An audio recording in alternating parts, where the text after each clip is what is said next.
Assalamualaikum warahmatullahi wabarakatuh. Saya Ila Indah akan menjawab pertanyaan dari Eka Oviana Muslimah. Pertanyaannya yaitu, dalam sebuah penelitian terkadang bisa lebih dari 2 variabel yang digunakan. Terus, dari segi apakah sebuah variabel itu bisa dihubungkan dan bagaimanakah penelitian berkualitas? Oke, kita jawab satu-satu ya. Yang pertama, bagaimana sebuah variabel itu bisa dihubungkan? Biasanya kan kalau dalam penelitian itu rata-rata ada 2 variabel ya, variabel X dan Y, tapi ada juga yang pakai 3 variabel. Nah, di sini kita mengenal pola hubungan variabel. Yang saya bahas ada 3. Yang pertama yaitu pola hubungan simetris, yang kedua hubungan timbal balik, dan yang ketiga yaitu asimetris. Yang pertama simetris.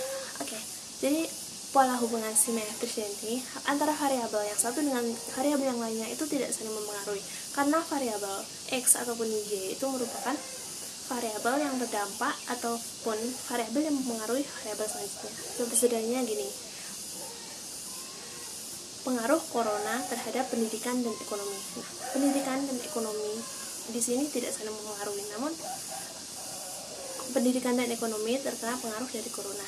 Yang selanjutnya ya itu hubungan timbal balik. Hubungan timbal balik di sini X mempengaruhi Y ataupun sebaliknya. Nah, yang terakhir yaitu hubungan asimetris, di mana variabel yang satu mempengaruhi variabel yang lain. Di sini tuh kalau asimetris tuh kayak hukum sebab akibat gitu. Jadi kalau sederhananya kayak pengaruh corona terhadap bidang ekonomi. Nah, corona itu mempengaruhi bidang ekonomi. Oke, pertanyaan yang kedua itu, apa saja yang membuat penelitian itu bisa dikatakan penelitian berkualitas? Oke, yang pertama yang membuat penelitian berkualitas adalah fokus masalah.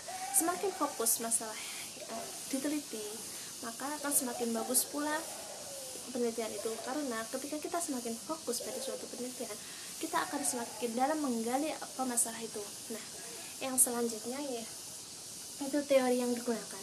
Teori yang digunakan dalam penelitian artinya ada banyak, ada teori primer, sekunder, tersier. Nah, sebuah penelitian berkualitas itu ketika dia menggunakan teori primer atau ground teori. Kenapa kok teori primer? Karena teori primer itu adalah teori yang menjadi dasaran teori-teori di bawahnya ataupun anakan-anakan teori tersebut, dan sampai saat ini teori primer itu masih mampu menjawab tantangan zaman atau permasalahan-permasalahan yang ada di masyarakat. Yang terakhir, nilai penemuan yang tinggi. Oke, nilai penemuan yang tinggi itu merupakan salah satu hal yang membuat sebuah penelitian itu berkualitas kan. Nah, ketika penemuan itu, ketika penelitian itu memiliki nilai tinggi, otomatis penelitian itu akan berkontribusi banyak dalam berbagai bidang akademis maupun sosial. Mungkin itu jawaban dari pertanyaan Eka Oviana. Terima kasih. Wassalamualaikum warahmatullahi wabarakatuh.